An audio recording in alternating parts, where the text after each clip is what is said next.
All right, welcome back to the Here's the Deal channel. We are going to formulate some questions that we can ask cops when we encounter them and see if they'll be honest with us. And so that's what we're going to do here. Since none of us is greater than all of us, we are going to put our heads together and find out what the best questions to ask or the most, applying questions to get the best answers out of them. Because, the whole goal is to educate. By the way, a lot of people wanted to see Dakota. He's still doing well. He's a blind little guy with, hey, what's up, AR guys? Claudette's here. The awakened Satan within Christ is here. Allie Bell, Age Go, Mongoose. Yeah, he's incontinent. He's got to wear this diaper. It's kind of funny looking, but man, he's our little guy. He's about 17 years old now, and he's giving us a scare a little bit, but he's hanging on. What you have on the screen right here is the Lockheed Martin stock chart, the Dow Jones Industrial Average. They're up 32.3% in the last 6 months. Why? Because there is profit in war. And according to Smedley Butler, war is a racket.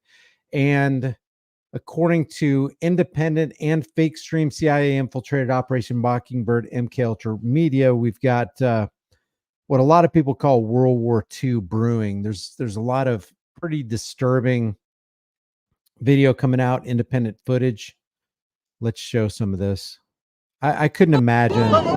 I mean, I'm so thankful that we live in America, but at the same time, hey, what's up, Shanta? What's up, Kirk? DJ.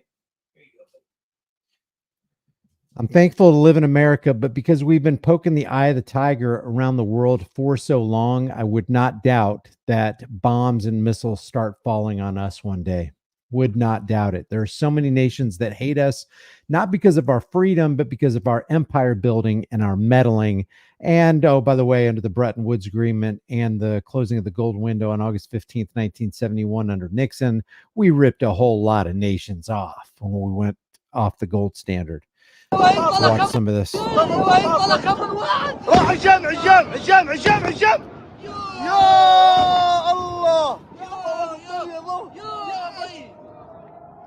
I mean, imagine sitting on your back porch at night and watching these missiles just come down, 10, 15 miles away from you, and then they keep getting closer. Look at this, driving down a roadway. Yo, unfreaking believable. This is going on right now in Tel Aviv, guys.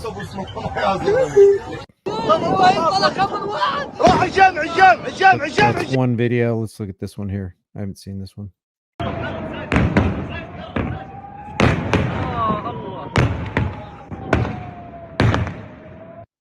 That's just, I mean, that would be so surreal.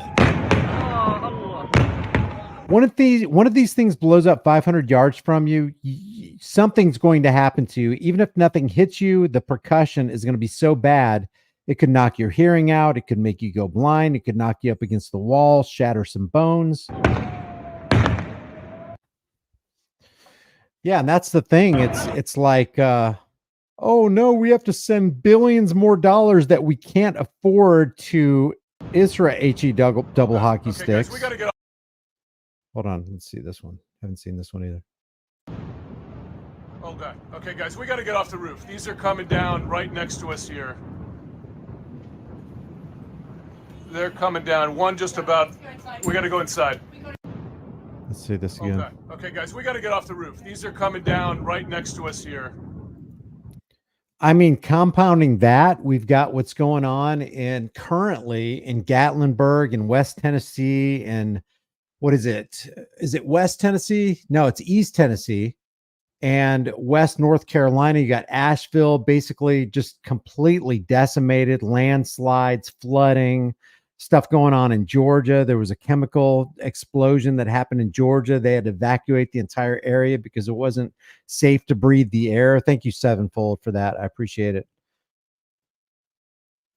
Is anybody in here? Does anybody live close to Gatlinburg, Tennessee, or any of the East Tennessee towns that experienced all that rain and all that flooding? Anybody from North Carolina that knows anybody? or from Georgia, Florida, as that hurricane passed through. What's up, Utah Cop Watch? Work for Liberties here, Mongoose, Deb Anderson. Australia just sent 280 million to Ukraine. Imagine how much America and the UK have sent. We got no business sending $1 overseas because we can't afford it, or overextended. Every dollar they send over there is another dollar they put our generations, future unborn generations, into debt. Newport, Tennessee, North Carolina is screwed. Joe told North Carolina he got no money for them. Is that true, though? Is that true? First thing I thought when I saw those bombs, never mind the hurricane, let's take care of them. Yeah, American people first. What's up, John Eagle? My ex and my son live just outside of Asheville, North Carolina. They have no running water and a ton of flooding. Last I heard, 2 million are still without power. Let's just look at this real quick. I'm sorry to hear that, man. I hope they're okay. Devastation in North Carolina. We'll just open some tabs. Here's a live update. Extended flood damage. Recent floods have left a profound mark on Asheville, as showcased in a series of compelling photos and videos capturing the devastation across the region.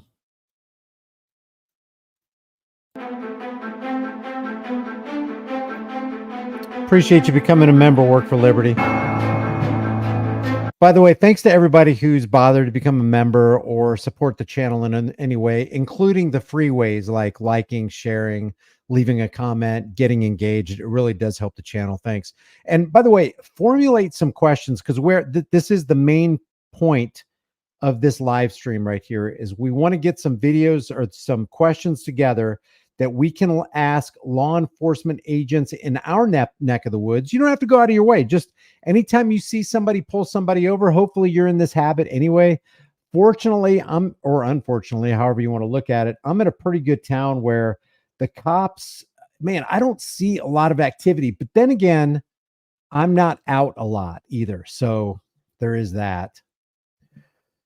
I do a lot of work from home, and, we go to the gym late at night. And when we do a grocery run, it's just real fast. We're not exactly social butterflies here. I saw a video where I think fire rescue wanted to have private citizens from using their own helicopters to rescue people arrested. What?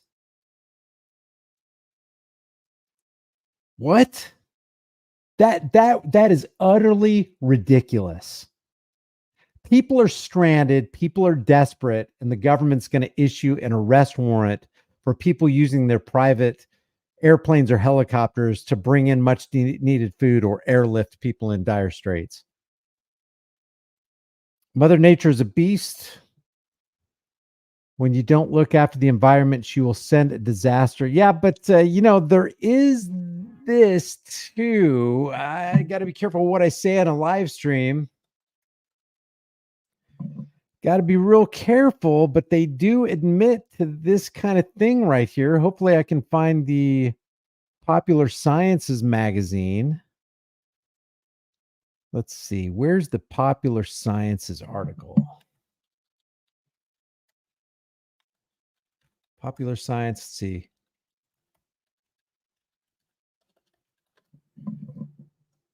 Is this, Operation Popeye? Ever heard of Operation Popeye? Ever heard of this right here? Check this out. People say, damn conspiracy theorists making all this stuff. Guys, this is Popular Science magazine. This was issued on March 20th, 2018, talking about the kind of technology they had back during the Vietnam War. They were doing something called cloud something programs, where they were extending the monsoon season to give American troops an advantage over the Viet Cong. Look at this. Let me see if I I did a couple videos on this on channels that no longer exist, so I got to be real careful right here. Though it cycled through several names in its history, Operation Popeye stuck. Its stated objective to ensure Americans won the Vietnam War. We weren't there to win anything. We were there to make a bunch of banksters and defense contractors a whole lot of money because, as Major General Smedley Butler said in his book, War is a Racket, war is a racket. Was never realized, but the revelation that the U.S. played God with the weather-altering warfare changed history. The Nixon administration distracted, denied, and it seems outright lied to Congress, but enterprising reporters published damning stories that, today they would call conspiratorial, which there are things called conspiracies. All it takes is two or more people to get together and plan something evil against other people. Being used as a weapon in the Pentagon Papers dripped classified details like artificial rain, eventually and this is back in the 60s and 70s, guys. Can you imagine with the passing of the years how they've perfected their craft and the technology that they can employ? Can they steer these massive weather phenomenon? Well, I don't know. Ask somebody who's got more knowledge about this than I do. Yeah, money's a great motive to create a conspiracy because it does make a lot of money. Why do people stay in darkness? Why do people lie? Because they believe that it benefits them, and it often does.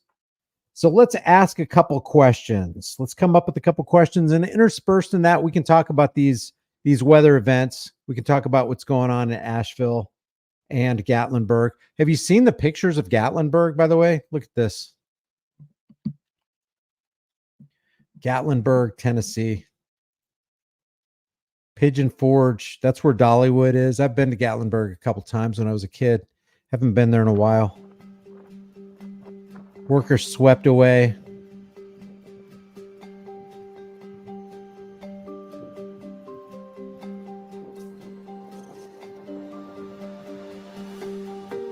Waiting to be rescued in the wake of rising waters from the hurricane. Look at this. I mean, you don't stand against this stuff.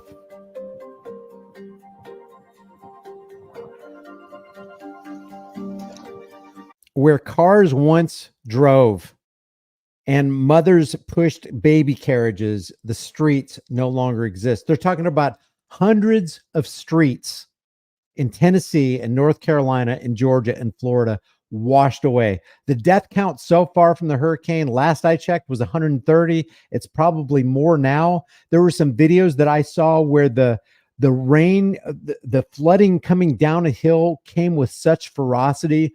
There's no way you'd be able to find somebody buried under feet and feet of mud. Not for days, weeks, months. It would take a long, long time.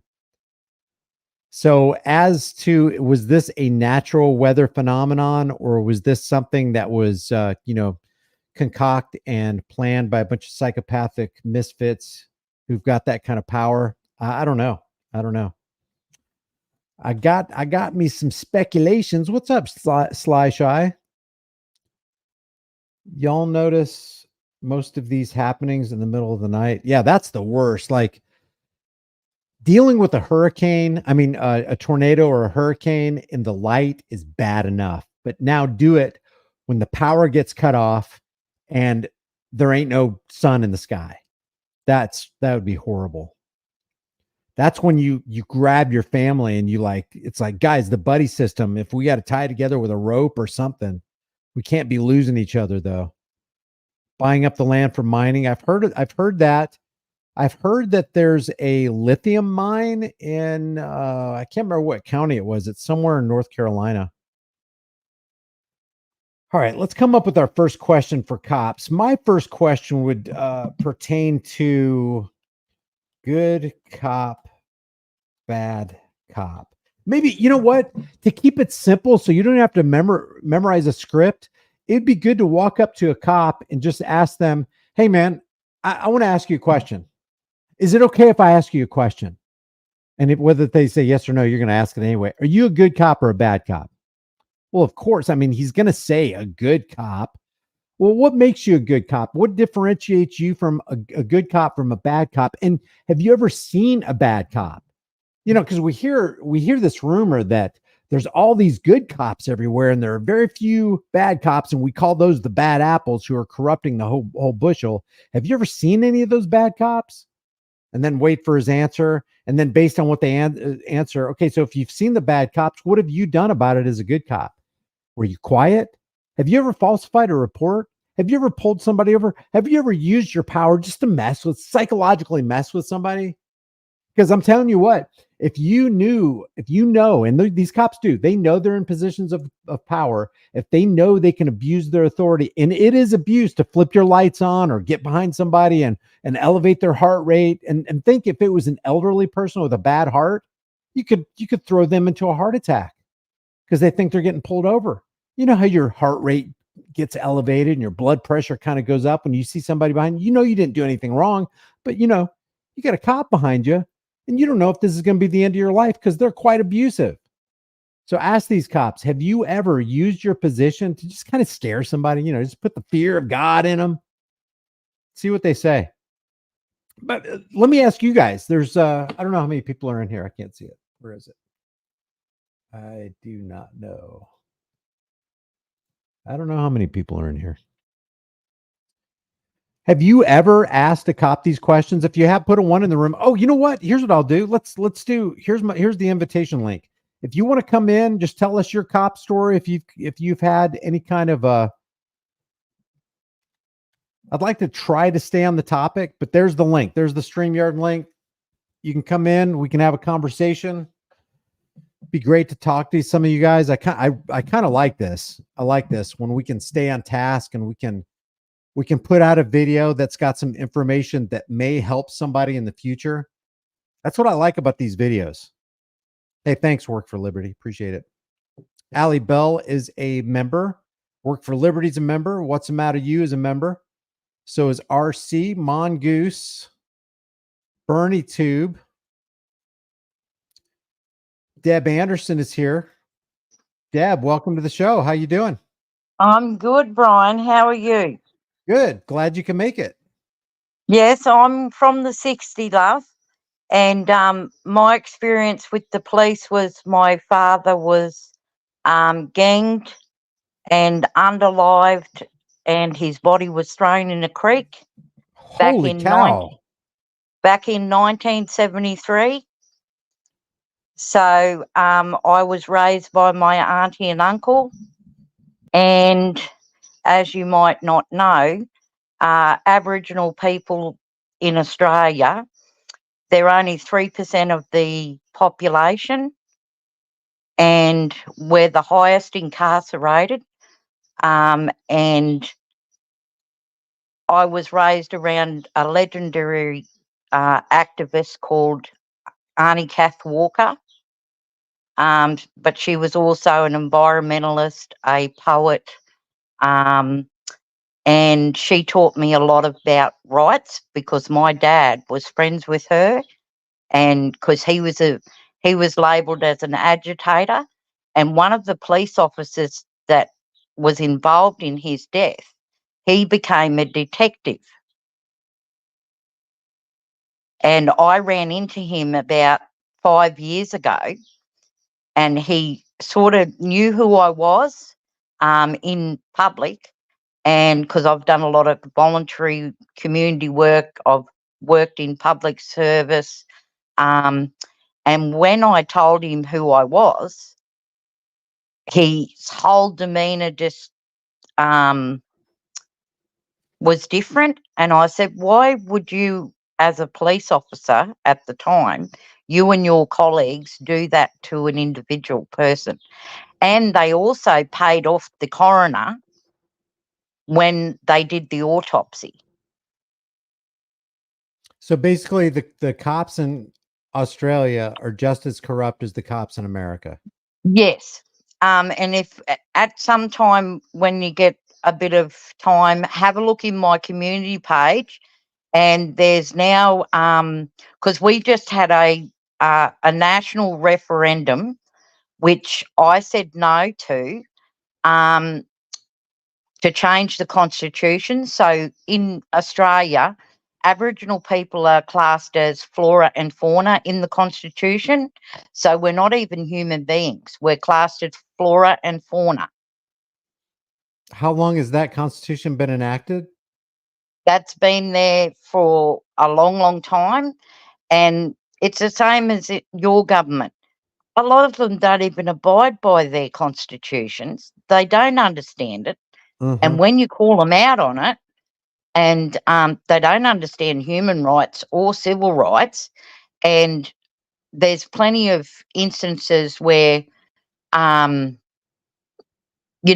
want to redress, then you get called an agitator. You're the harasser. Same stuff. And because Australia always follows America and the UK in anything and everything that they do. Right. Yep.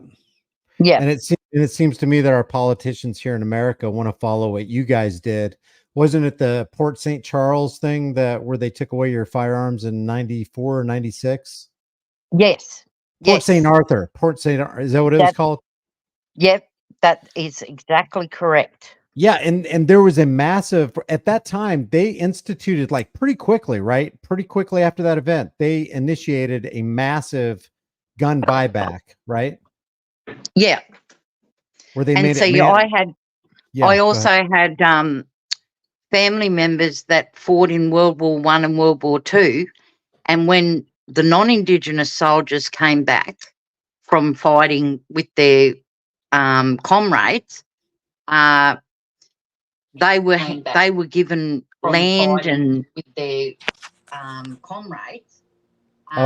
Getting feedback from you, Deb. They were given. You got to turn your audio down. Okay. Getting feedback from you, Deb. You got to turn your audio down. Okay.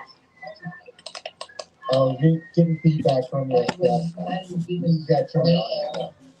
I'm gonna take you out of the room real quick, Deb. Okay, no worries. Thank you for letting me up, Brian. Take care. All right, take care. I'm gonna take you out of the room real quick, Dad. Okay, no worries. Thank you for letting me up, Brian. Take care. Wait a second, is that me? Is everybody else getting reverb? Okay, no worries. Thank you for letting me up, Brian. Take care. Wait a second, is that me? Is everybody else getting reverb? All right, that's not me. Wait a second, who is that? Oh, it's Bernie. Bernie, we're getting reverb from you, buddy. Sorry. Yeah, you got to turn your volume down or put something in your ears or something. Michael, you're up next, man. All right, Brian. This just happened yesterday, and I am still furious about it. I sent you an email, but I know you get hundreds. You can't read all your emails. I am going to my pasture, and there is a road pirate on the shoulder of the road facing me. And I did something that's constitutionally protected. I peacefully protested the actions of the government. This state trooper whips around and gets behind me. And now at this point, unfortunately, I don't have video of it because I was trying to get my attorney shield working. But this cop is behind me now. I continue on to the pasture. I make a turn. The cop follows me through this turn. And I decide, okay, if we're going to do this, we're going to do it my way. We're going to do it at a place where I choose, not you. There's a little country church up there, and I pulled into the parking lot. Here comes the cop right behind me. Tell me what state you're in again? Alabama. Okay. And just for reference, cops in Alabama have been spoiled rotten by the courts and by the prosecutors. And they are used to getting their way. And if they don't get their way, they throw a temper tantrum. So this cop pulls up beside me, and she lets the window down. I let my window down a crack just because of the dog. I didn't want her getting in the window. And I said, am I detained? And she said, are you doing all right? And I said again, am I detained? And she said, I'm just checking on you. I rolled the window up, threw the car in reverse, but she beat me to it.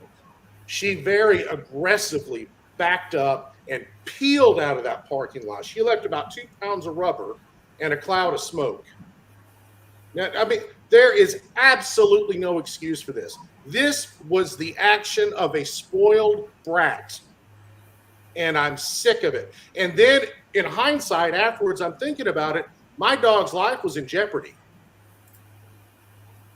through this whole. Let's say she gets out. My dog is a very sweet dog, but she is very serious around strangers. And if she got in that window, that cop may have shot her. And I'll tell you this: a cop shoots my dog. I'm not even going to say that. Yeah, I would. Yeah, you got to be careful. Hey, let me ask you this: did you? You said you were trying to get something open on your phone. Did you? Did you get? You didn't get any video or pictures of the entire incident? No, I was trying to get Attorney Shield to work. I had never used it before. Oh, but apparently, when you touch the screen for traffic stop, it asks for a confirmation. But I can't see up close with my glasses on, which I have to drive. So I couldn't tell what that was. All I knew was, all right, I'm not getting an attorney yet. Right. What do you think was in her mind? Why do you think that she was messing with you? What was in her mind? How dare you flip me off like that? Don't you know I'm one of the special people? You do that to other people, but you can't do that to me. And man, I really wish you got that recorded, man. I really do too. I hate that I didn't. I think because in hindsight, I was wondering, I should have done like you were talking about and start asking her questions. But I think that's what her goal was, because it was never a traffic stop. She never turned her lights on. I think she was hoping that I would start yelling at her and she could use that as an excuse to escalate. Man, I can't get cops to pull me over in my town. I'm not going to do something illegal. I'm not going to break the speed limit or anything and give them that kind of reason. But man, I wish they would mess with me. I have dreams about what I would want to do. I would want to act on one end. I would want to act stupid, or I'd want to act smart, or I'd want to act, like I don't know, just like Jim Carrey or something. Just see how it goes. It would be hilarious. Still so furious about it. I teach at a university. All my students heard about this morning. Dang, I wish you had video so you could put it up on the screen for your students. I absolutely would have. Well, man, I appreciate you letting us know about that. I don't know, mate. Do you have a dash cam or anything? I do, but I don't keep it hooked up. I'm afraid that it would encourage people to try to break in and steal it. So I know it's useless right now, but I do have it, but I don't use it. Oh my gosh, I would just encourage you to record whenever you can.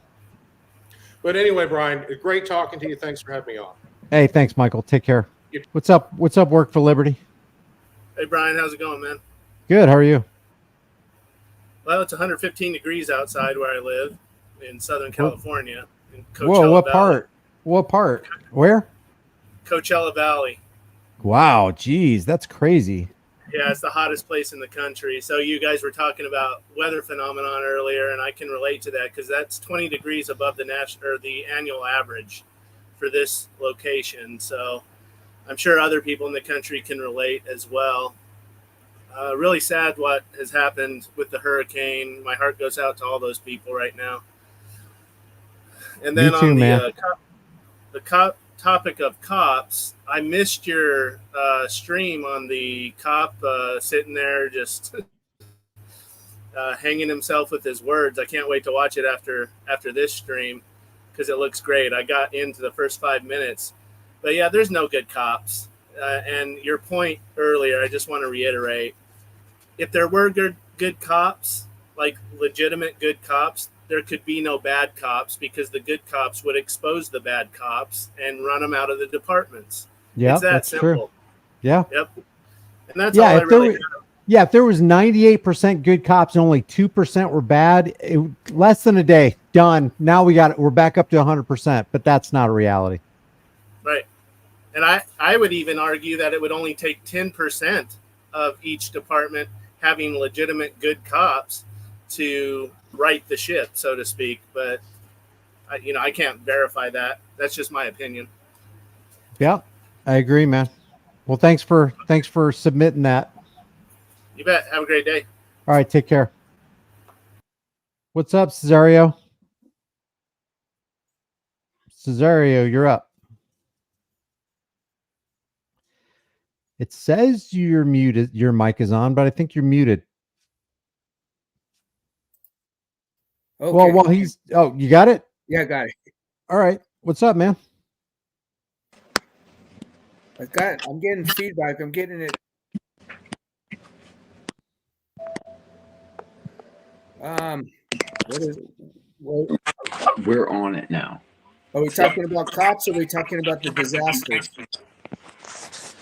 Well, let's stick with cops for right now. I'm getting feedback. It's Hey, Bernie, you got to fix your mic because every time you come up, there's feedback.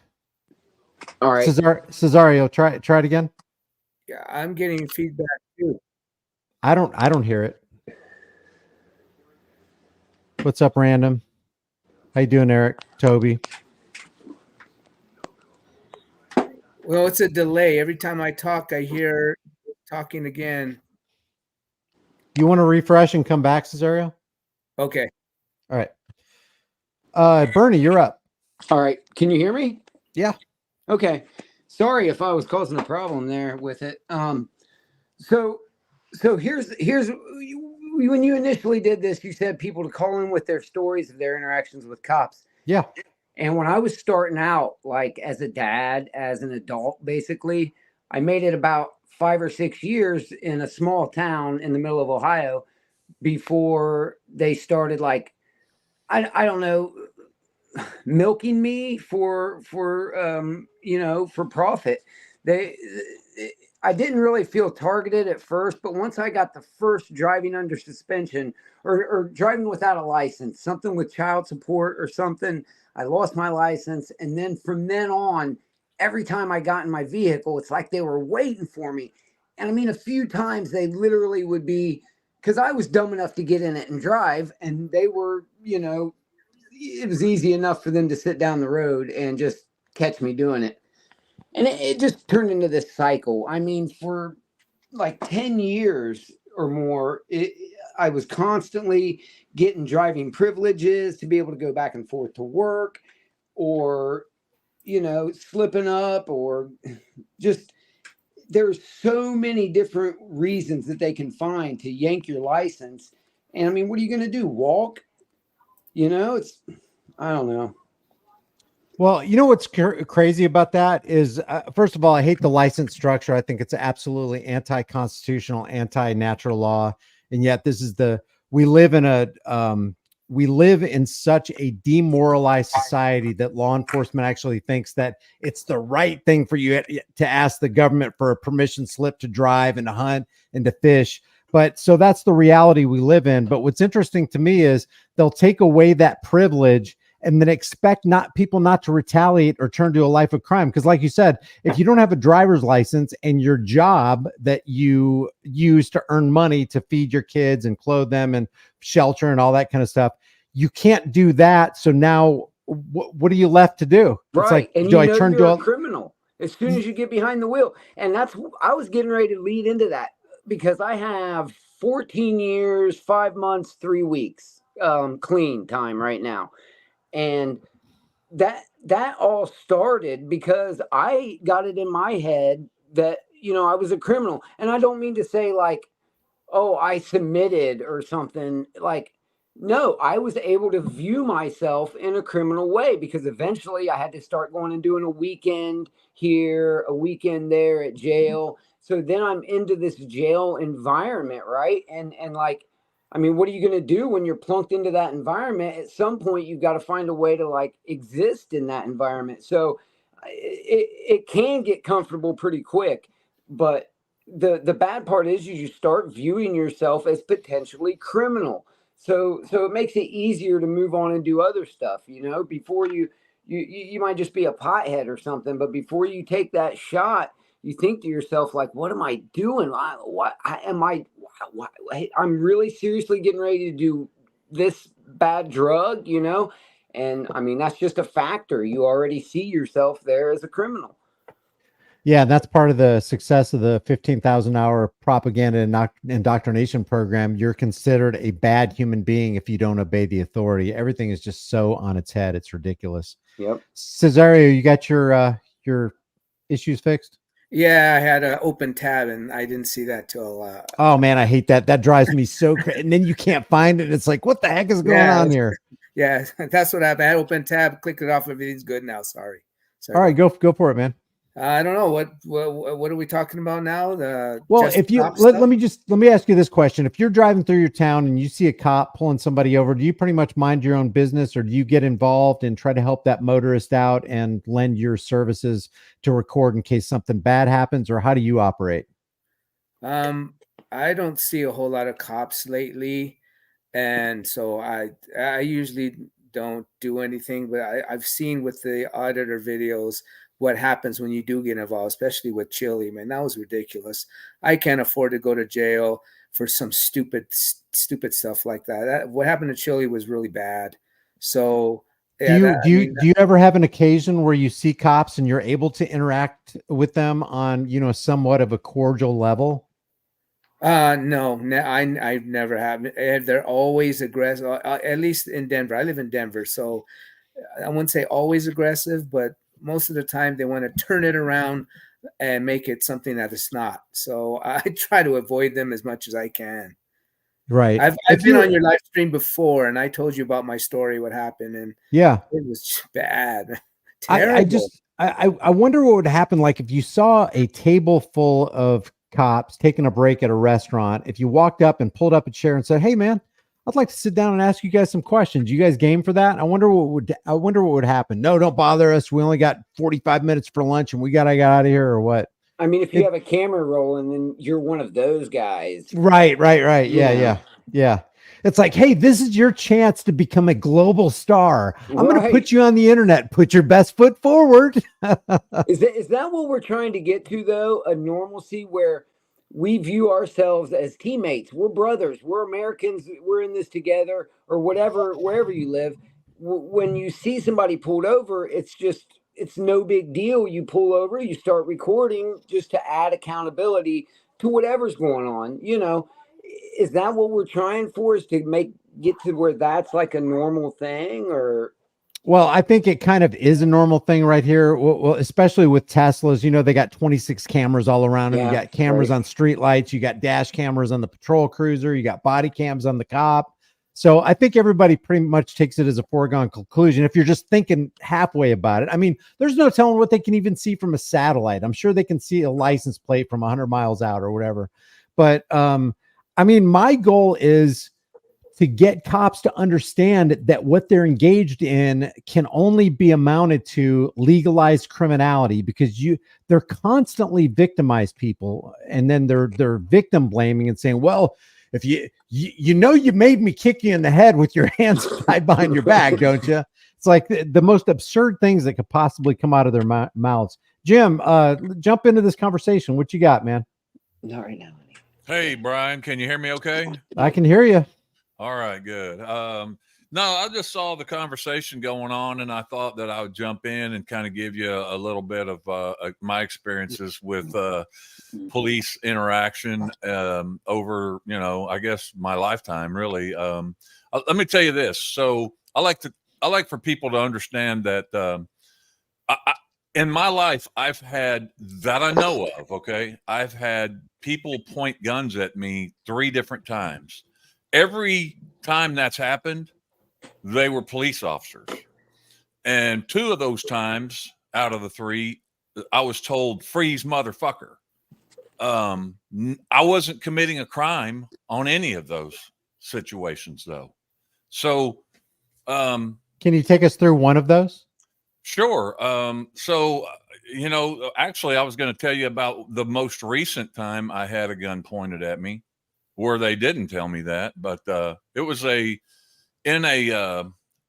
a grocery store parking lot with they have a whole bunch of other stores in the lot. So it's like a big shopping center area. I crossed the path of this truck. It was not a police car, but apparently that pissed him off, and so now we got a road rage incident happening. This guy's all, throwing a fit and at me. And so I got out of my truck. I stopped and I got out of my truck because I was parking. And I turned around and looked at him, and I just kind of put my hands up like that, like, what the fuck you want, And the next thing I know is there's a cop his window comes down. He's in uniform and he's pointing his Glock at me. And he didn't fire or anything like that, but that's a felony crime right there. So I did contact. I don't usually call the cops, but I'm like, I got a description of this guy's vehicle. I have his plate number.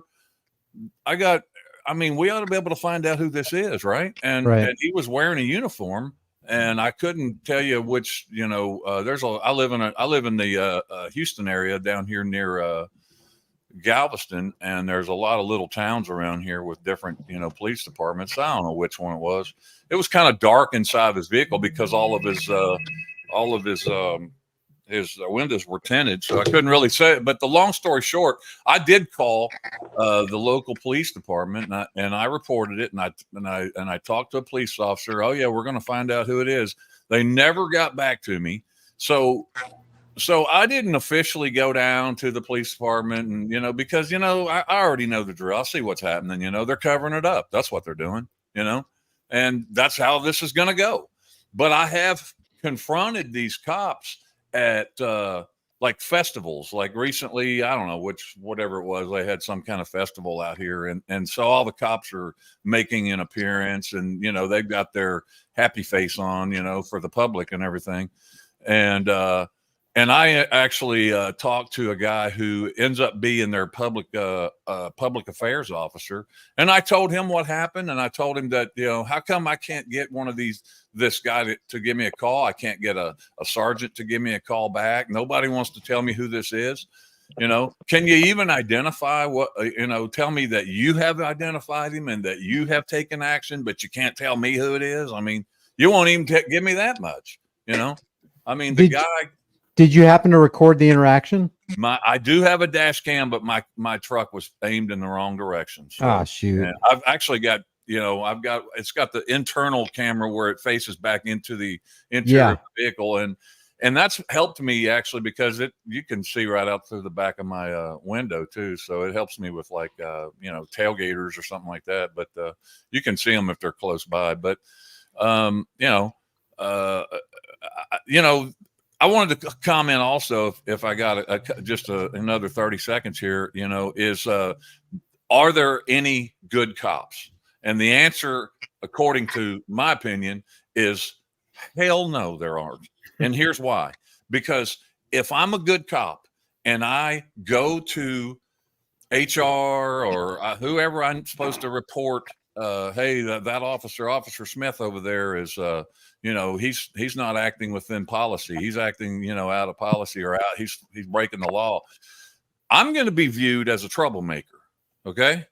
And so I'm going to be systematically removed from this place over a period of time. It ain't going to take them too long.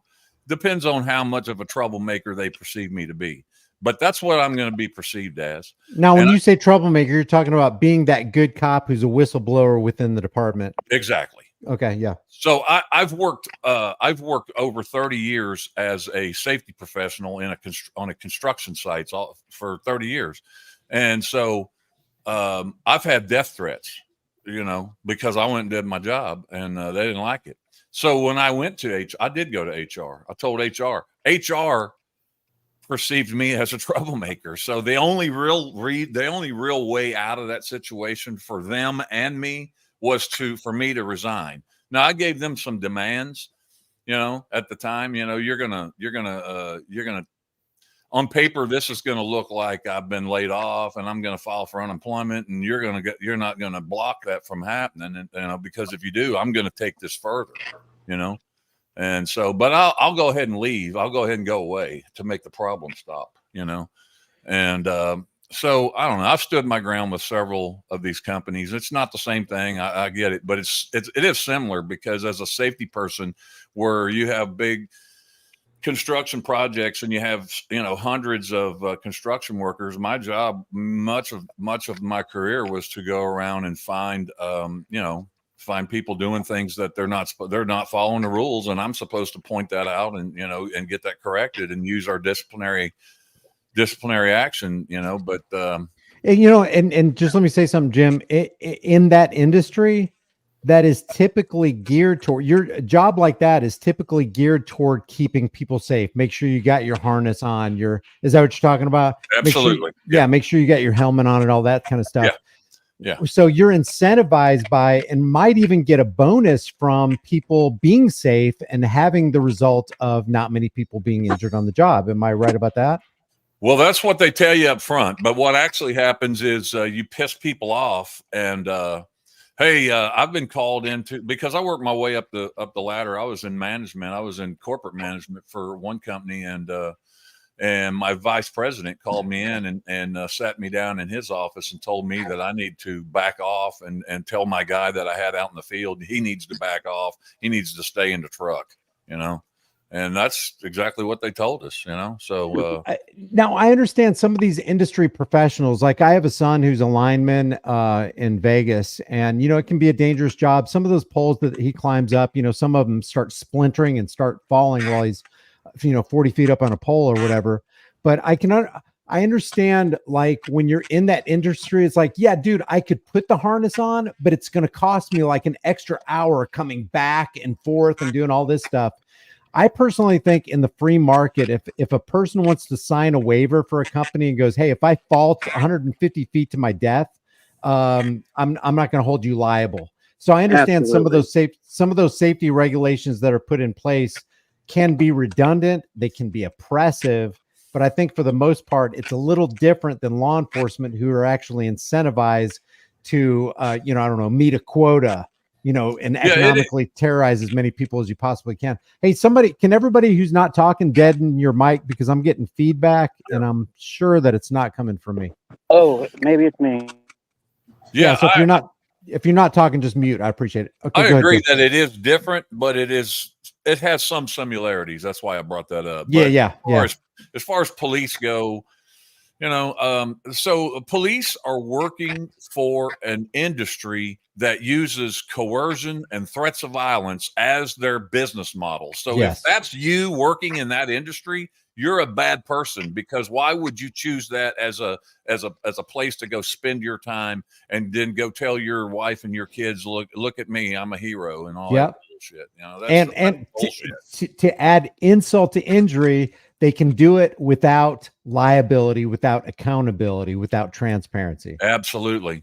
That's the worst part about it, because they're not held to a standard that everybody else is held to. Yeah, Bernie, I think that feedback's coming from you, man. If you can mute your mic while you're not talking, I think what's happening is it's bouncing off your wall or something. It's got to be coming from you. Okay. Let me. It just drives everybody crazy when if you're not talking, just mute. It makes it a whole lot better. There you go. That's my perfect. bad, man.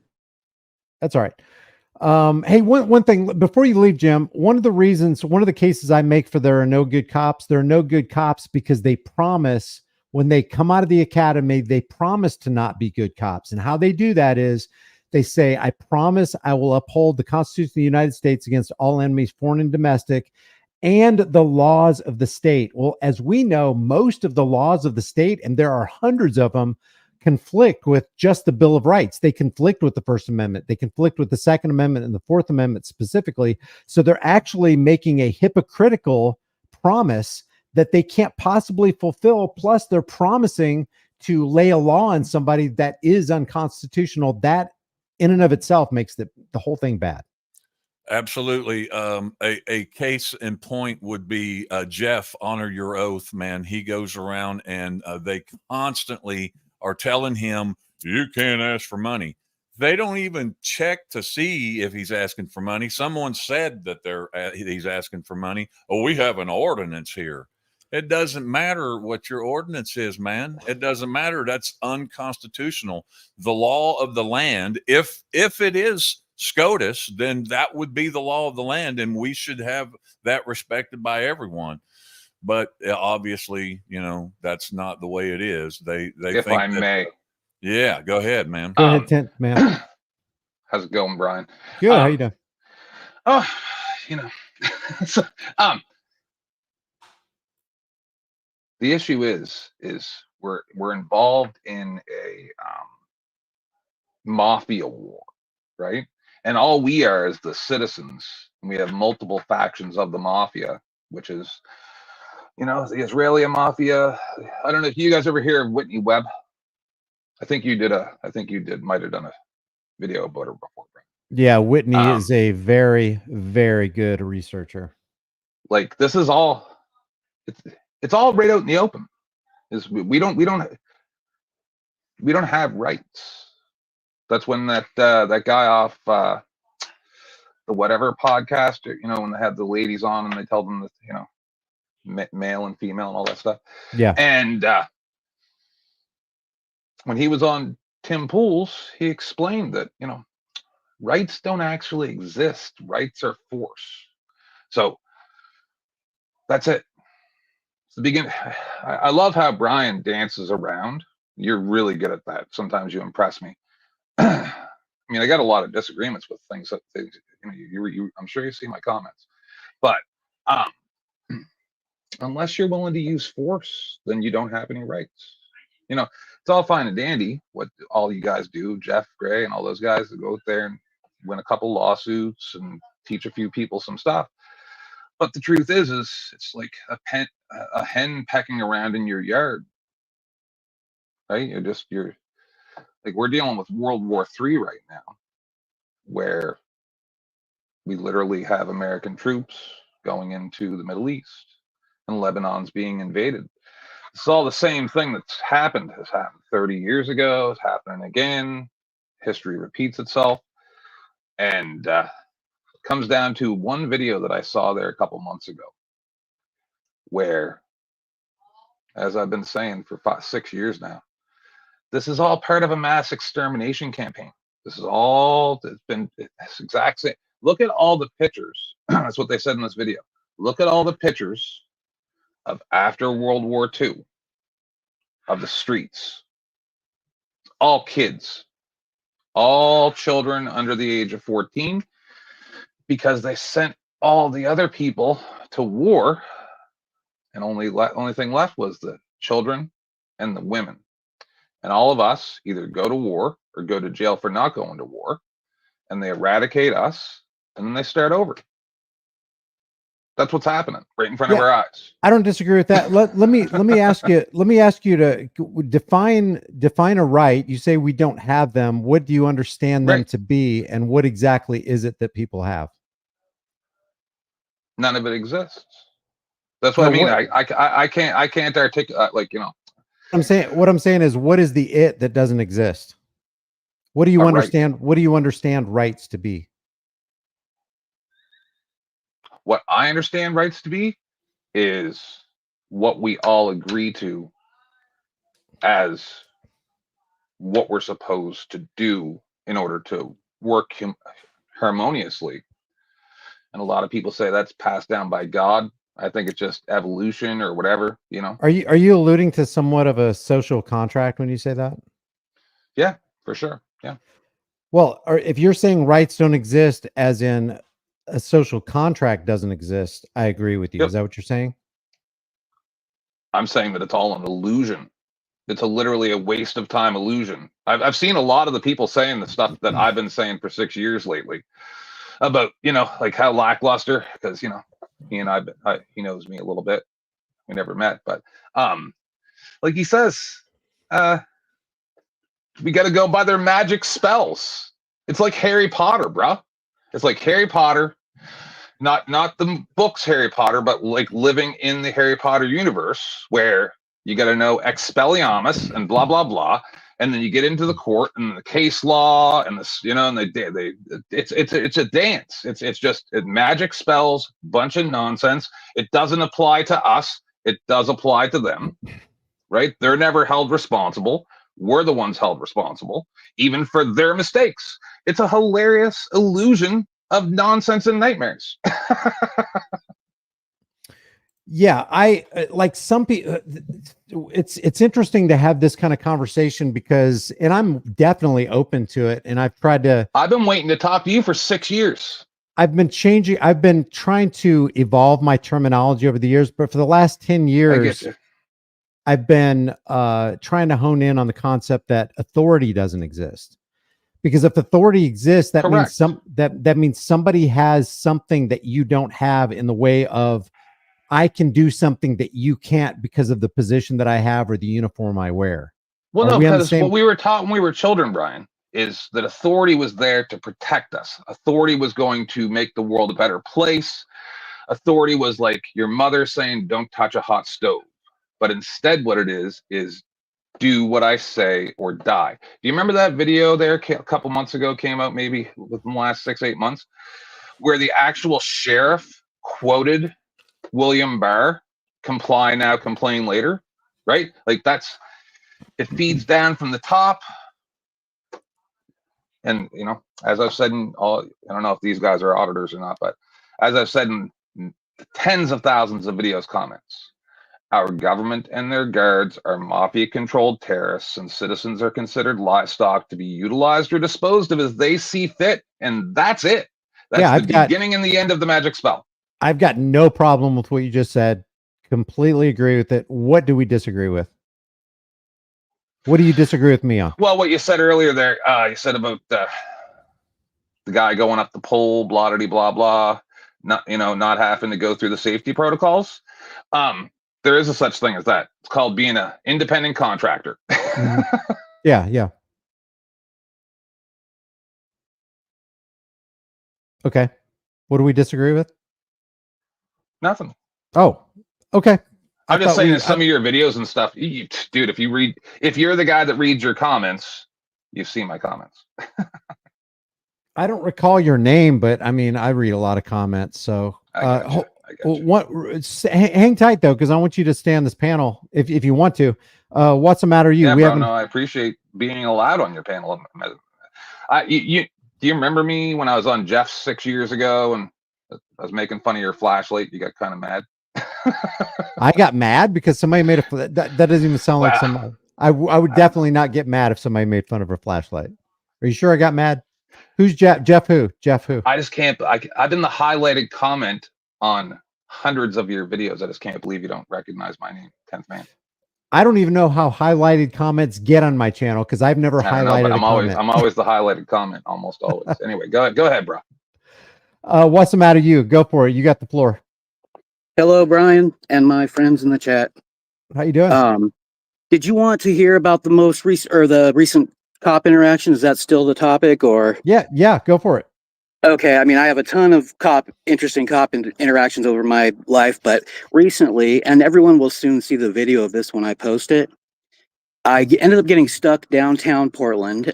Actually, I didn't get stuck downtown, but I got stuck on the way home, close enough, so I ended up walking a decent distance, and I live on the fringe of the wealthiest neighborhood in Portland here.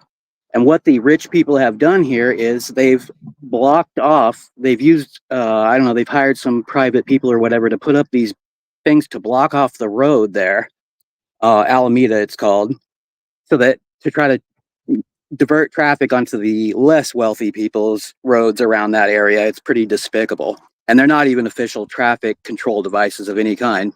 So I decided when I was walking home that I was going to make a video about that. So it's probably about 3 a.m. or something like that, and I walk out into the street to videotape these traffic control things, and I'm, making note of the fact that there are no ORS codes on the back or anything like that. And to make a long story short, after maybe 10, 15 minutes of me narrating and making this video, all of a sudden these bright lights come swooping up on me, and it is the police. And I was so thrown off by the whole thing. It's interesting because when I was downtown earlier that day, I saw some homeless people being harassed by the police, and I decided to give away my 5A cop cards, which this is the second time that's happened where I've given them away. And then I get stopped. Excuse me. And then I get stopped. I got allergies. Then I get stopped on the, that same day or within a day or two after that, and I don't have my cards. It would be very interesting experiment to use those at some point or to try using them. But anyway, so I get swooped on, and again, everyone will see this video when I put it up soon. But and is this swooped on by Portland police? Yes, bright lights. Unfortunately, when I took the video, you can't see a whole lot because I didn't realize that the lights were kind of drowning things out. You can see enough though, and at points I move the video camera a bit so you get to see the police and whatnot. It's two fairly veteran police officers. So the first thing they do is jump out of their vehicle and again, I was pretty thrown off by the whole thing because I was obviously, it was pretty clear what I was doing and I wasn't doing anything illegal. Had nothing illegal on me, dressed decent, you know, whole nine. And they come out of their vehicle very aggressively. And I said, "Hey, what's up, fellas?" And they immediately, "We need your ID." And so my immediate response was something like, "Oh, don't be like that. Come on." And no, no, no, you know, blah, blah, blah. And so anyways, that's how the interaction proceeded. And so I said to them, "Hey, I need you to tell me right now that if I don't give you my ID, that you are going to arrest me." And they didn't want to say that, but I pressed the issue. And eventually they said, "Yes, we're giving you a citation for walking in the street. And so we need to have your ID for that purposes of making that citation." And I said, "Are you kidding me? A free American, a journalist doing a story cannot walk into the street in America?" And they were just dead set on this idea. I said, that's not true, you know, blah, blah, blah, blah, blah. Well, sure enough, they ended up coming up with a citation for that. However, as soon as I walked away, I looked it up, and the very first stipulation or whatever, a qualifier below after the law is all written, there's like a thing that says the person is not guilty if, and the very first one was they do not impede any traffic, which there hadn't been a single car that had gone by. So it was just ridiculous. But anyways, they tried the whole, I proceeded to completely lambaste these cops so badly. I was calm. I was basically polite about it. I pretended that I was narrating to a future judge who was going to be watching the video and or my lawyer. And I threw in little things like, "Well, I'm sure there's some cops in this PD who do it right, but not these two." And I just went on and on about how they were criminal and they were violating my Fourth Amendment rights. And they tried all these different things, like, you know, they jump out and start getting aggressive, like, "Oh, we're being polite to you, so you're going to be and respectful to you, so you're going to be that to us, blah, blah, blah." I said, "Are you kidding me? You're trying to economically terrorize me, a free American, for walking in the street, and you're being polite and respectful to me? You've been aggressive this whole time." Anyways, I completely tore them a new one. Unfortunately, it was a brand new phone, and there were points where I accidentally tapped the screen a little bit and shut it off, so I did miss a little bit of gold stuff, but I got a lot of good platinum stuff as well. So And you said again, you said you're going to be uploading that to your channel soon? yes. The main problem that I have had with that is, I wanted to wait until, and I don't know, I'm hesitant to listen to advice of lawyers at all anymore, but the lawyer that I spoke to had suggested that I wait until after my trial to upload the video. And what ended up happening is it took them about 30 minutes, 25 minutes or so to write this stupid citation. And I wondered what that was about. Well, they had written the date several times and crossed it off. And, you know, with the, I don't even know what it's called anymore. I've forgotten what it's called, but you've got the yellow paper and the black ink in between that makes a copy. Anyways, it didn't copy well. And so the copy that they gave me, you couldn't read the date looked like one date, and I got up and got ready for court that morning and everything. And then I decided I better look online and make sure I'm on the docket in case they didn't turn this ticket in or whatever. Because during the interaction, I had said things to them like, "Oh, I'm going to have fun with this in court later," or my blah, blah, blah. And anyways, I wasn't on the docket. But then I came to realize I took the ticket outside and I held it up in the sun and everything, and it was a completely different date and I had missed it. Everyone that I've shown that ticket to since, I said, "What's the date do you think that's on here?" And they've said the same date that I interpreted it as initially. So anyways, I'm ready to drop the video now. I also have problems with editing because I'm only using my phone, and I've had a difficult time figuring out a video editor where I can pause it and do commentary. I don't know, maybe somebody can suggest something to me. But yeah, I'll be dropping it, or I can send you a copy or something if you'd like. I don't mind. Let me know when it drops, and I'll share it with people. You know, people should really see that. I think you said something I really want to highlight, though. When you do get out your phone, yeah, you're free to say whatever you want. Just realize that perception is everything, and a jury may see this one day, and a judge may see this one day. And one thing, unfortunately, that juries and judges don't like to see is people cussing out cops. Now, you can do it.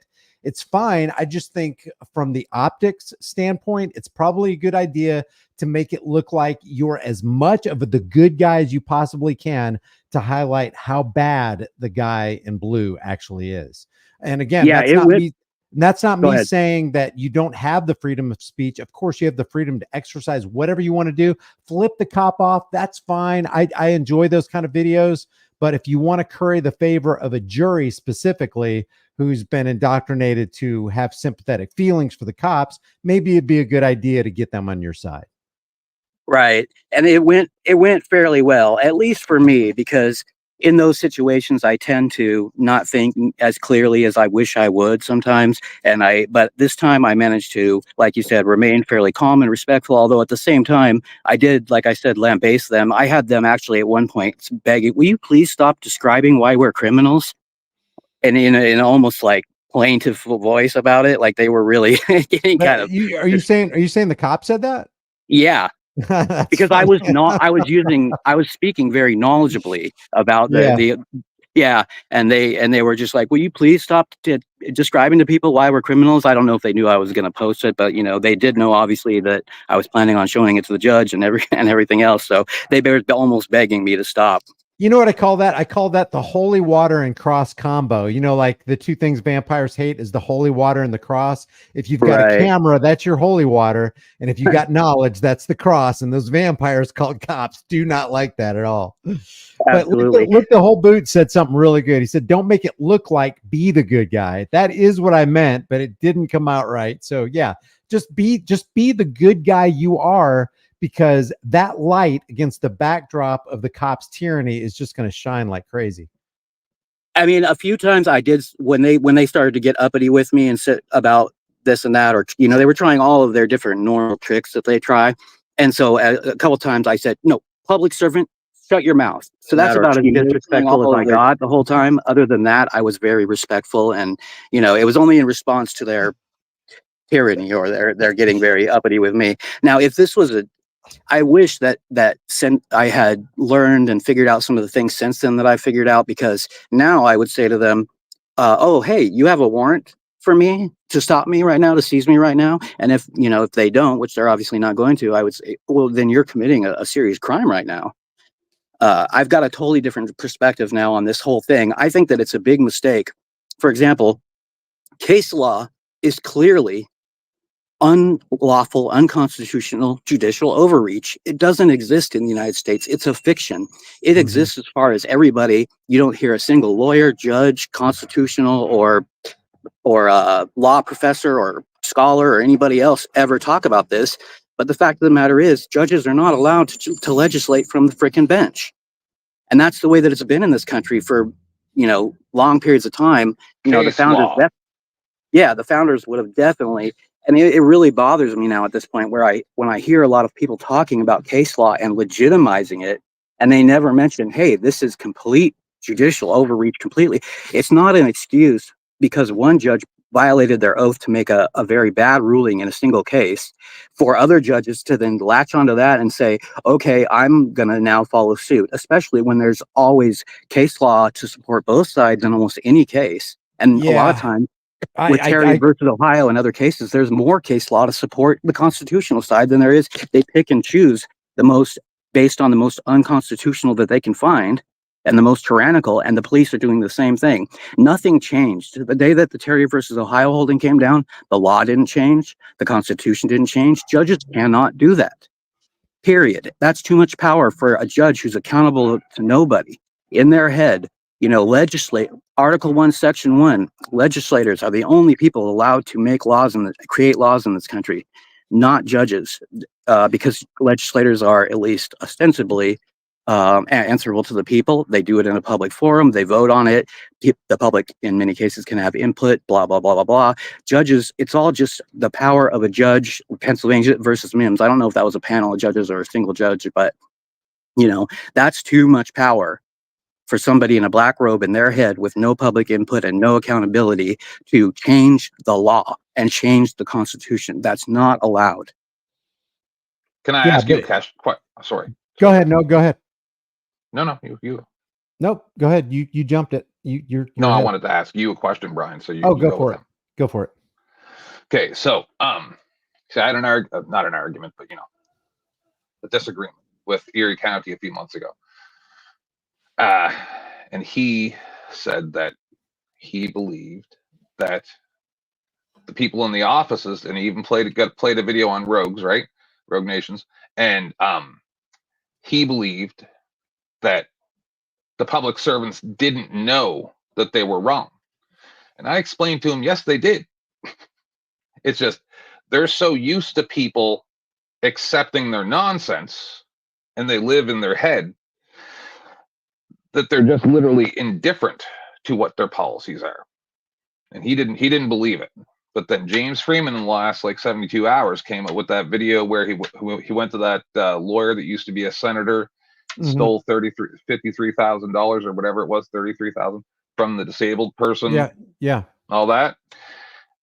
And you notice how the guy acts really dumb at the beginning, right? He's like, yeah, until James starts pushing him. Then all of a sudden his IQ went up about 20, 30 points real quick.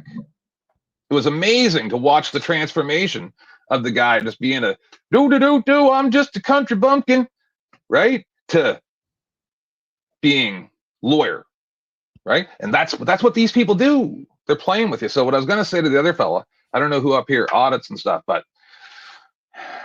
it's very important that you try to understand that, like a lot of them have said, a lot of different auditors and stuff, you don't have to be arrested, right? If you want to file suit for them making you leave, you can do that. You just say, am I doing this under threat of arrest? Will I be arrested if I don't leave?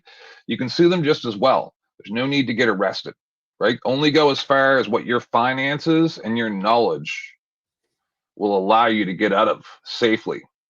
Be very, very careful, right?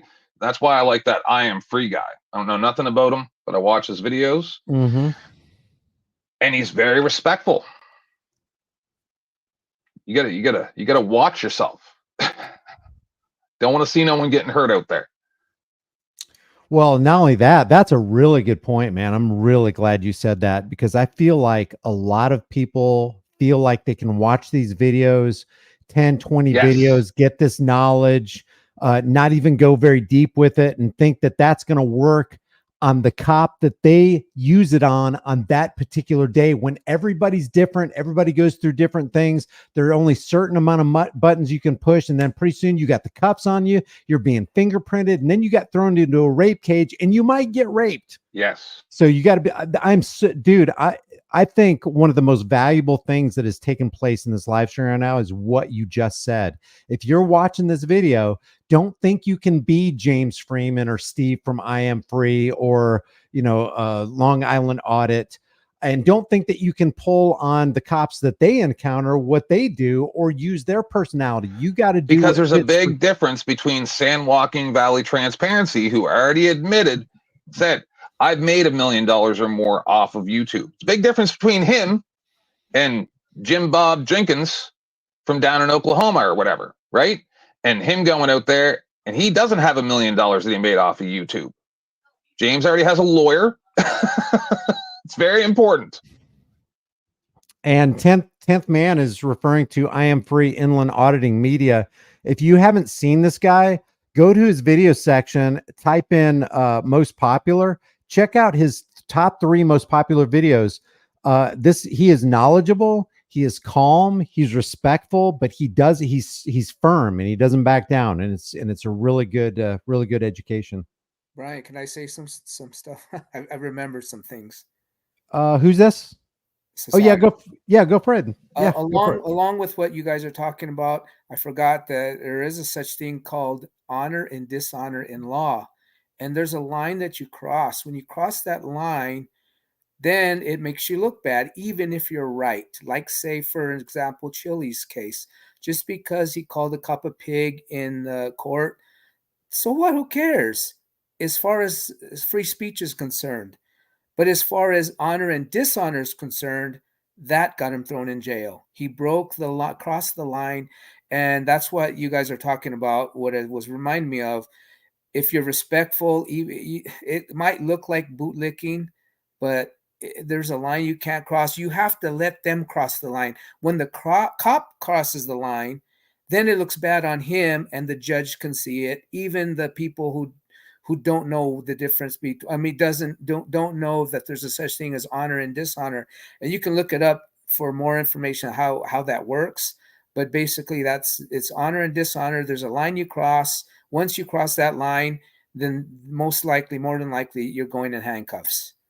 And when they cross the line, you can still go in handcuffs, but at least when it gets to the courtroom, you look good, and they don't. And so that's one thing. Another thing I wanted to say, my personal, I can't say a blank statement for everybody. It's my personal experience. I grew up with a guy, or I grew up in a neighborhood, and we played cops and robbers. And this particular guy was always the cop. He was a bully. He really was a bully. Well, he can only pick on people smaller than him. And whenever he got in a fight with guys his size, it never worked out. So that's one example that, well, I don't know. I can't tell. I'm saying my personal experience. That's what happened. Also, another thing I wanted to say, I'm going to speak in code as best as I can. Every single school shooting is, let's just say, a Makita, except for maybe Columbine. But now I have my doubts. If you know what I'm talking about, Makita, right? Makita, like what Trump would say, blank news. All of them, except for maybe Columbine, and I have my doubts. The Uvalde thing, Brian, you even had a video on it when it first came out. They had a staged truck or something in the field, and I mean, everything just looks so fake. You had this Latino kid, right? He wrote a manifesto. I say, you kidding me? Latinos don't write manifestos. I'm Latino, man. We don't write manifestos. We don't even know what those are. That came out. I got to be careful on this live stream because the algorithms are getting really smart, and you're kind of skirting on some things that I really didn't want to like delve into. But yeah, so can you answer my question, Brian? Do you believe that, like, the area? I like area a lot, but I'm not trying to cause shade or nothing. I'm just saying, do you agree that these people just put on a dumb act? Now, when you say, are you talking about just regular public workers sitting behind a desk, yes, a clerical worker, cops, all the way up to all of them, mayor, district attorney? Like, okay, put it this way: the guy, remember, I don't remember which auditor it was. Might have been even I am free, but anyways, he kept going to that same district attorney's office, and he had the beard, kind of looked like he was a Mennonite, maybe, you know what I mean? And he was in the office, and he's like, okay, well, then it might have been James, I don't know. He's like, okay, well, I'll fill out like 8 different FOIA requests. You remember that guy, the bald guy in the beard? I'm drawing a blank. Okay, but go ahead. I don't know. Anyway, do you think that these people actually don't know that they're breaching your rights and breaking the law? Or do you believe that they do know it and they just don't care? I think that there's a mix of ignorance and deception, and I think a lot of things are compartmentalized. What percentage? I don't even know how I could do that, because I would have, if I answer that question, then I would have to be as objective as I could about it, and I have no idea. Pink camera magic, perfect example. Do you really believe that female and male cop that were deposed or in trial or whatever it was, remember? Yes. Do you believe that they actually believed that what they were doing was okay? Or do you think that's the story they worked out with their lawyers so that they could get through with qualified immunity? That's what I'm trying to say is, do you believe that they're actually that dumb and don't know the law, or that they are just playing a game? See, I can do that when you talk about a situation that I know of. I think that they were knowingly complicit, and they're putting on a persona of idiocy, right? They knowingly victimized a person they were supposed to be protecting and serving, and they knowingly lied to cover it up. Yes, I do believe that about them. Right. Actually, actually, it's not about belief. I know that about them because they showed it. They demonstrated that. It's demonstrable. Right, and that's what I think they're all doing. Right from Joe Biden, right down to your local dog catcher. Okay, so the dog catcher believes that he's hoodwinking the masses. How? I'm just saying as an example. I know, but how would the dog catcher? Is he like, boy, I'm sure glad I'm getting that once every 2 week paycheck from the extortion of the people. That was not my premise for bringing it up, but I had a really bad experience with an SPCA person, but that's not where I'm trying to go. So I don't know about a dog catcher specifically, but I had a bad experience with one. But so let's talk about that cop that shot that little white dog, that little puppy. Yeah. He was I old remember. though, right? Yeah. Yep. Do you think he didn't know that what he was doing was wrong, or he just didn't care? He didn't care. That's right. Buddy. Yeah. See, when you're talking about cops, you're talking about true psychopaths, though. They know I'm what talking they're about right from doing. the top down. They will never allow a person like you or me to be in a position of authority in government or any governmental agency ever, ever, ever, because they know you won't turn a blind eye to injustice. They will never allow you to be in that position. They will get rid of you and blacklist you and put you on a list that you can never be in a position like that before you ever get there. You're on that list before you finish elementary school. Well, Yeah, just that's like why I only go ahead. well, let me just say this. Just like in nature, there are shades and there are gradients and there are levels in pretty much everything. I mean, even in the air that we breathe, the lower you go, the more or less nitrogen or oxygen or whatever. When people get to those deeper levels, like president, vice president, governor, they've already had a talking to, they've already compromised their principles, they've already sold their soul, and they did it knowingly. Now, when you're talking about the janitor who cleans up City Hall, who's also on the dole, not so much. You know what I mean? I just think that there are levels and gradients that should be considered. And if you're going to make a broad brush statement, then you have to be ready to prove it. Could I hop in here, Brian? Yeah, go for it. Who's this? Yeah, so I have it's Work for Liberty, Josh. Oh, what's up, man? Hey, Tin was talking about dog catchers. And here in Riverside County, California, a dog catcher is a full-fledged cop. Carries a sidearm, all of it. So I totally agree with both of you in that sense, that that's how I would actually differentiate it. If someone has the power to carry a sidearm legally to kill people, and I shouldn't even use air quotes there because cops kill people and they get away with it all the time. I had a animal service agent show up to my door with my two dogs because I'm a full-time RVer, and I make ends meet, but I don't make a ton of money. And I'm in an old 1983 rig. And the well-to-do RVers around me, most of the time they're really cool, but you always have that 10% that just look down their nose at me. You know what I mean? Well, they swat me. So they swatted me over my dogs, and they sent this animal control punk out to harass me. And it's happened twice already in the last year. So I wish I would have saved the video because I actually had this on video, Brian, and I don't have it anymore. I'm so sorry because it would be perfect for your channel. But I understand what you're saying, sir. I do. And I get what Brian's saying too about, maybe not the janitor, but it's not just people with guns. Because Tin, let me finish and then you can follow up. Okay, how about that? So, anyways, long story short, I basically owned the cop with my rights. I didn't open the door. That's stupid. And what's really nice about RVs, the doors open outwards, so they can't come and ram your door in. Makes it really difficult for them to violate your rights when you're in an RV, which is nice. Had him on video, let him know he was on video. Another great thing about California gets a really bad rap in a lot of ways and well-deserved in a lot of ways. However, here, cops do not have qualified immunity per the law, the state law. So you can sue their ass off in court. And a lot of people have, and a lot of people have made a lot of money off of cops here. And so overall, cops are pretty mild here in this state compared to other states. I used to live in Texas. It was like night and day. Anyways, I digress, and I'll wrap up.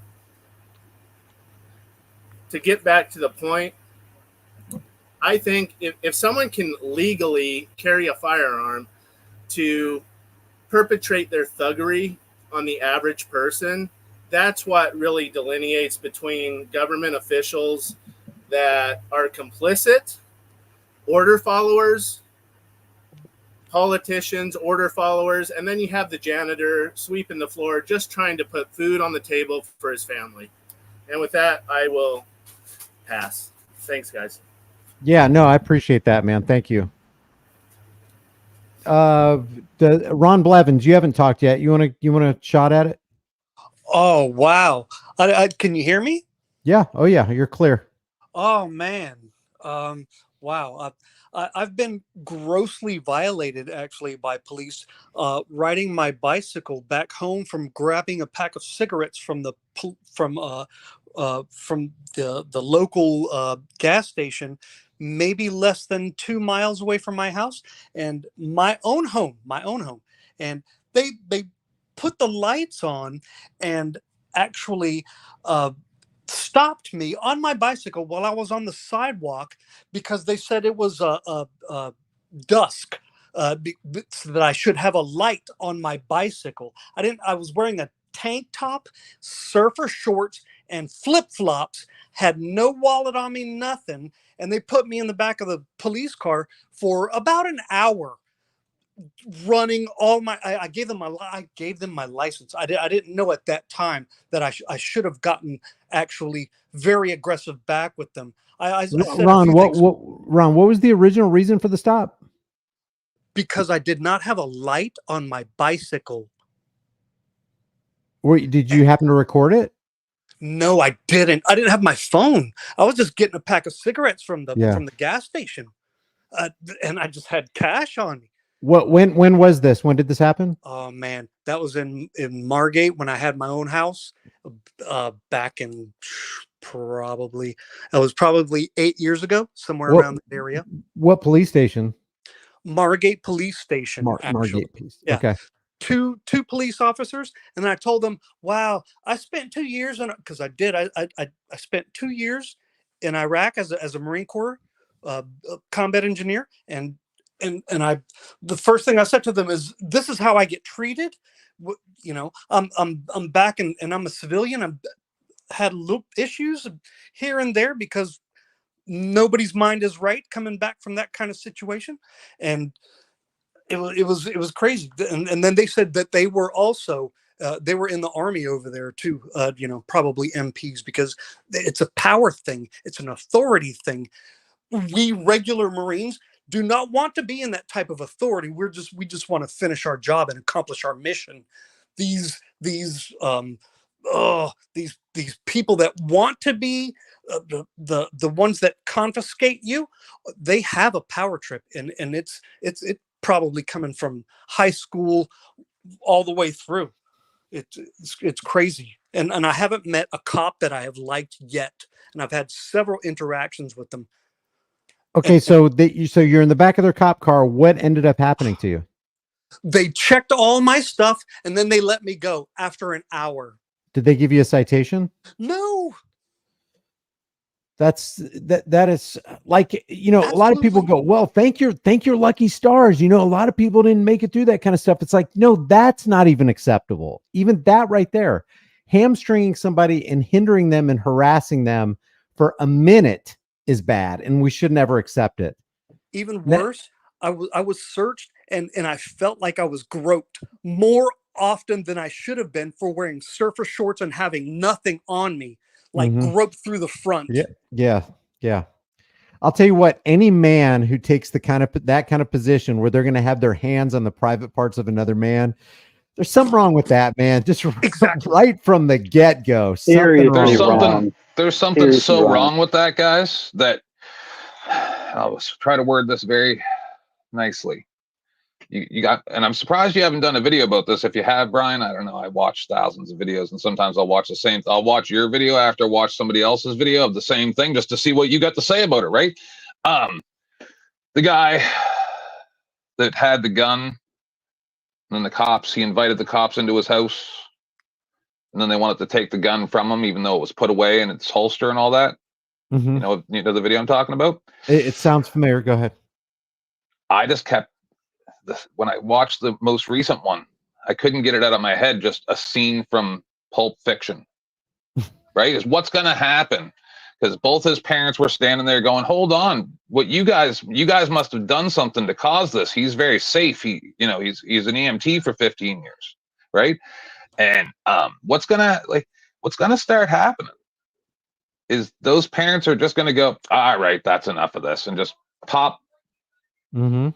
Like, people are going to stop complying. We're at a point where it's brown shirts and regular humans that are just trying to live their lives. We're at the same boiling point that we had been in Europe in 1942. Unfortunately, I think we're so indoctrinated at this point, guys.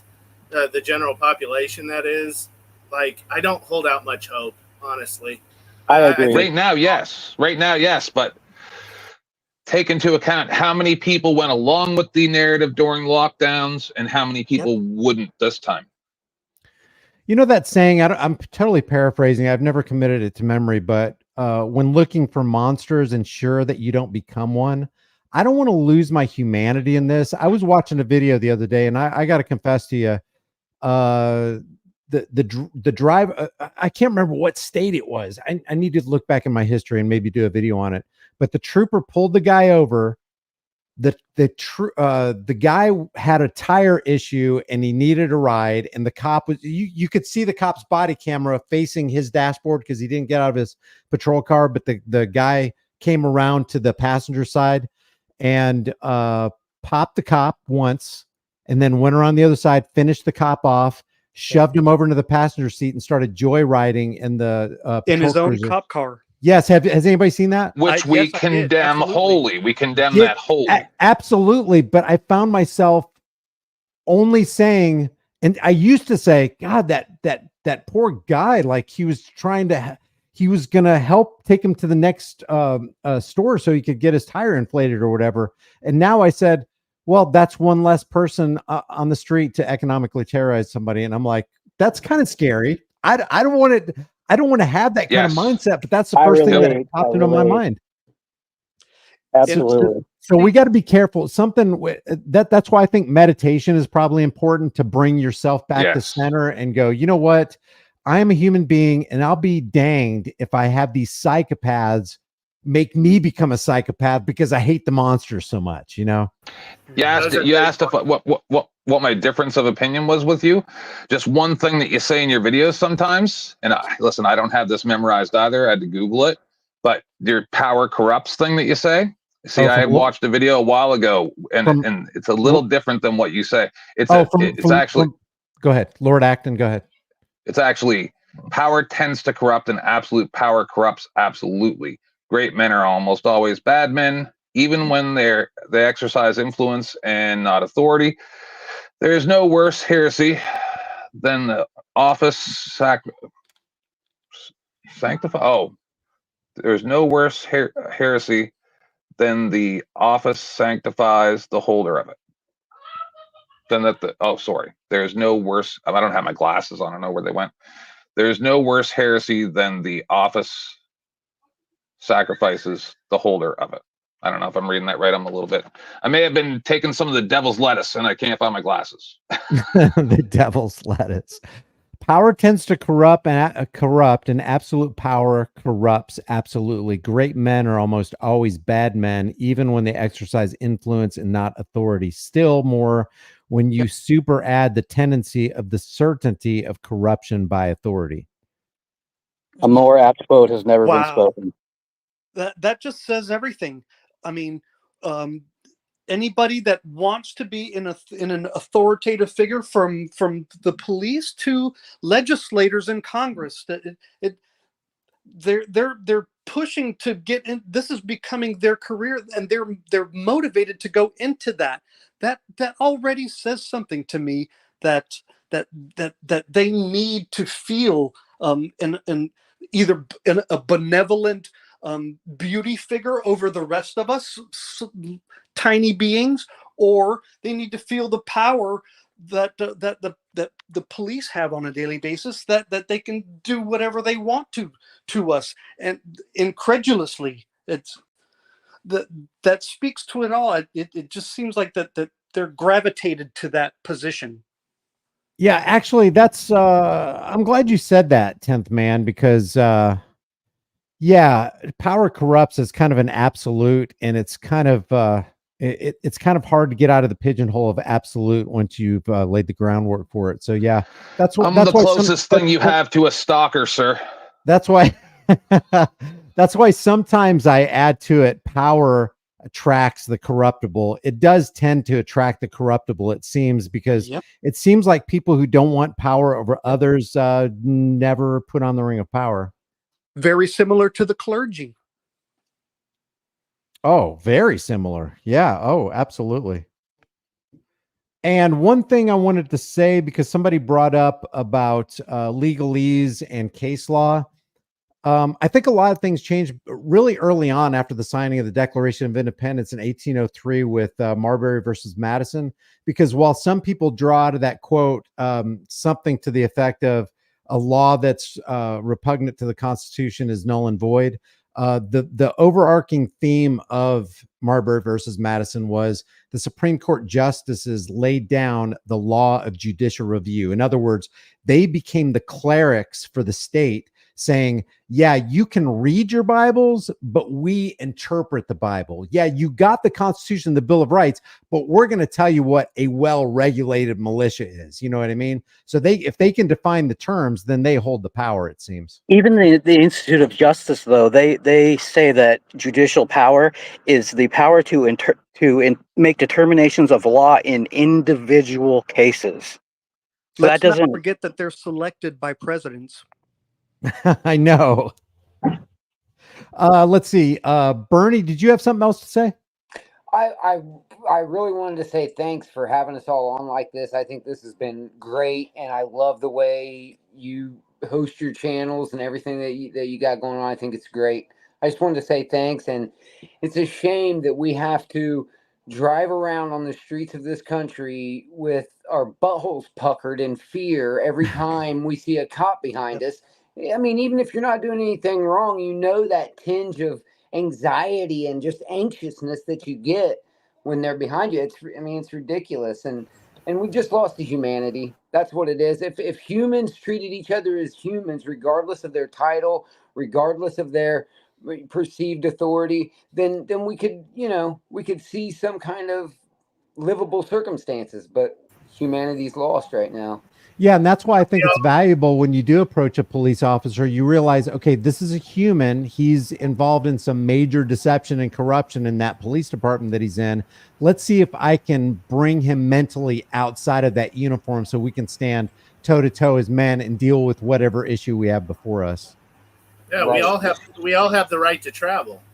I mean, if you take my car away, you might as well just put a bullet in my head, because now I can't make a living. Amen. Now I This can't feed society my is set up that way. It's literally that serious. Yep. And we have to deal with it every single day. We wake up and be like, man, I hope I don't get pulled over today. I can't afford that $250 ticket. It's ridiculous.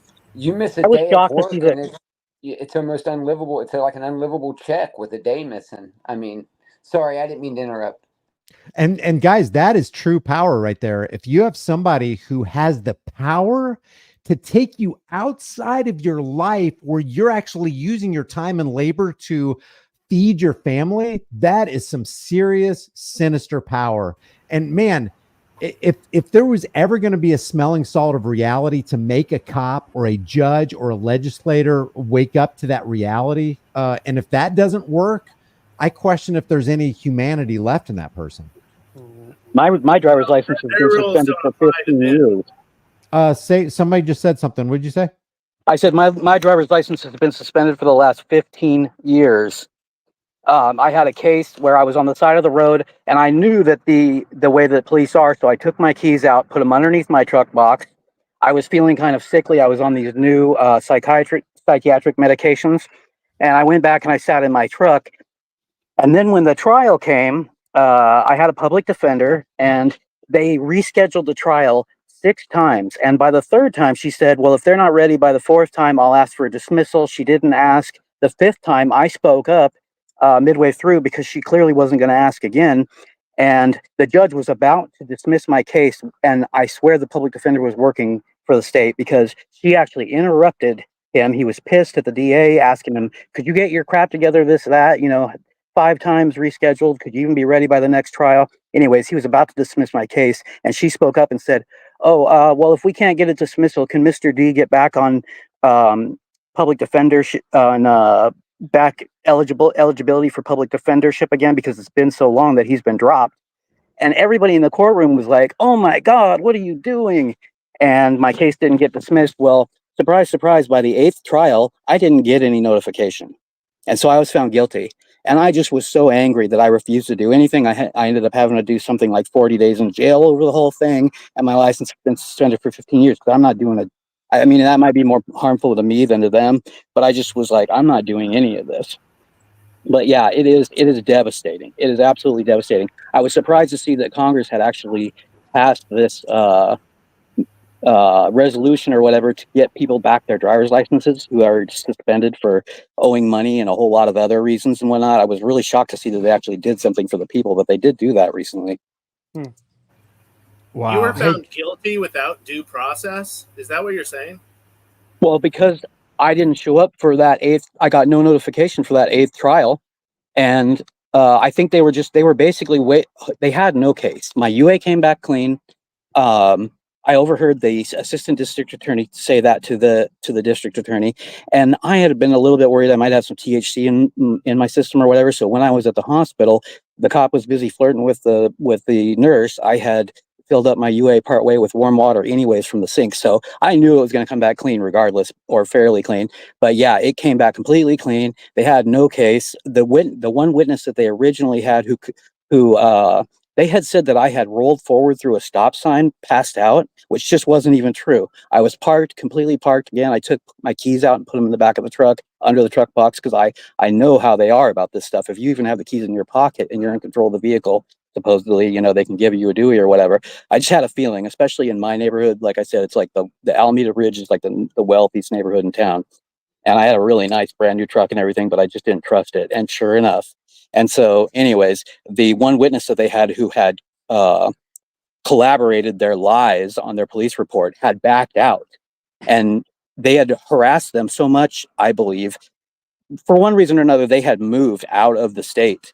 And I believe that it was probably because they were being harassed about it. Now that's just that part's speculation on my part. I shouldn't even do that. But whatever the case, it was all lies and BS, and they were just waiting for me to not show up one time because they can reschedule it 8 times, not be ready.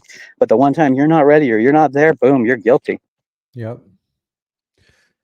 Hey guys, I'd love to chat more, but I got to head out. I appreciate you guys spending your time. I really, really do appreciate it. Thanks, Brian.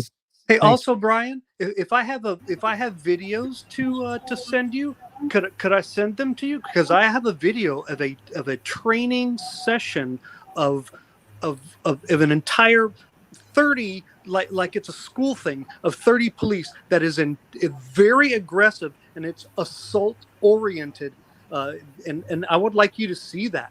This is a training session that is done nationwide by this one man, and he goes from town to town to town, from the station to station to station, and does this type of training. And it's what was that? That sounds so much like the street cop thing. You know what I'm talking about? The street cop in New Jersey that they just had like a couple months ago. Oh no, this is a little older, but it's an actual training video inside of the school session of at least 30 probably department heads or important people from departments, and he does this nationwide, and it's very aggressive. Do you have a YouTube channel? No, I don't. You can create a YouTube channel and just upload it and put it on unlisted and just send me the link. That's the easiest way to do it. Okay. Oh, well, I guess I do have a YouTube channel if I'm on YouTube. Oh yeah. Just go on that, put it unlisted, send me a note, and I'll take a look at it. Okay. Awesome. Contact at highimpactflix.com. Hey, Just appreciate you guys. Oh, who's just one last thing before you shut it down is, I don't know how many crime scene documentaries you guys watch, but my husband has a fetish for it, so we watch a tremendous amount. So I've watched many tens of thousands of episodes of this stuff. 2 things you have to remember. A large majority of convictions are based on confessions. I'm talking 70+%. You must invoke your right to counsel. You must ask for a lawyer immediately. As soon as you do, anything they ask you is inadmissible. You have to remember that. I don't want agree to cut with in. with lawyering up. I agree with that. Like, shut your mouth, lawyer up. That's a good plan. Yes. All right, guys. I got a vamoose. I appreciate you. Take care. Thanks, Brian. Thank you, Brian. Cheers. All right. Bye. Peace. Thanks, Brian.